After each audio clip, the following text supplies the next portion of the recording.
What's it like to be out there right now? Is it more exciting than you can possibly explain? Yeah, there is nothing more nutritious and fulfilling than the 2 weeks in between the football games before the Super Bowl. It is an exhausting week. Everyone is actually tired of talking about anything other than football. If someone says something about a deflated football, I'm going to fall over and collapse. Okay, baseball. All right, baseball.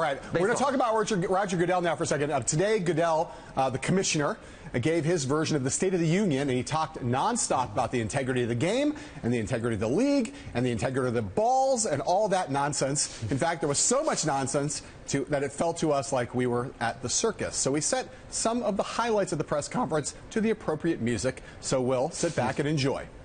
I will. We take seriously anything that potentially impacts the integrity of the game. This is my responsibility to protect the integrity of the game. We've all done a lot of soul searching, starting with yours truly. I think we have had people that have uncompromising integrity. Their integrity is impeccable. Hi, my name is Bobby Senna, and I'm the NFL Play 60 Super Kid. I was in the gym at 4:45 this morning doing the elliptical. They're done at the highest level of integrity and quality. Happy Mardi Gras to you, too. That's the integrity of our game. Okay, thank you. Enjoy the weekend.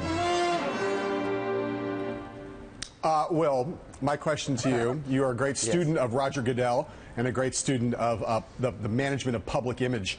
Which questions do you think, and you were at the press conference too, which questions do you think he handled worse? The ones about the deflated balls or the ones about whether he should keep his job? Well, he certainly handled the one where he got to tell everybody his workout routine very well. I love that the one plant in the audience gave him a question to say, oh, I was working out at 4:45. Check me out. So certainly, you know, there is a certain...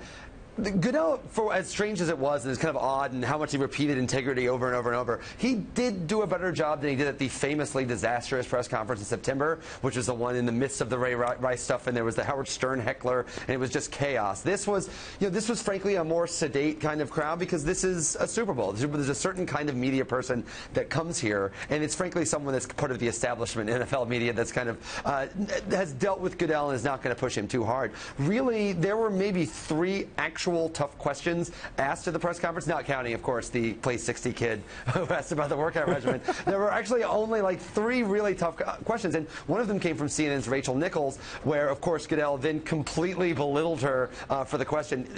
To me, the interesting thing about Goodell with this is there was a smarmy cockiness that wasn't there at the September press conference. He made it through. Like, he survived. He made it through the very difficult part, and you saw that kind of in his response to questions today. Well, I think you basically were referring to your colleagues who were out there as lapdogs, and the only reason that I allowed you to get away with that is because you too are there being a lapdog. Do most reporters in that room, even though they are lapdogs, consider Roger Goodell a blatant, like, bald-faced liar? Yeah, it was funny. There's a great moment at the beginning of the press conference where he said, the NFL is full of good and caring people. And he stopped for a moment and we're like, wait, we didn't think it wasn't, but now that you mention that, I actually don't believe you. And there's a certain kind of notion for that. Yeah, I think, Goodell is seen, I think, frankly, for what he is, which is someone that makes a ton of money for the 32 owners of the NFL, which is why he's never really been in any sort of danger. And certainly, I think you can make a pretty strong argument that he has been standing by while the NFL has made all this money, but it's certainly happening. And as long as he can kind of go up there and kind of be the pinata or be the non-pinata to very easy questions, I think that he'll be in a pretty safe place. And he knew it. People asked him specifically about his job, and he said, yeah, I'm not worried, and he shouldn't be. All right, I got three really quick questions for you, okay? Let's go. Betting, all right? First, who are you betting on to actually win this game? I actually think it's New England. I think the quarterback Brady's so much better than the Seahawks. I think it's New England. Okay. Who's going to be the surprise musical guest? I'm still surprised that Katy Perry is there. So I do feel like Lenny Kravitz. I know they've already announced him, but there'll be someone from the Lenny Kravitz train, I suppose. Okay. And what do you think the first commercial will be for? Real quick.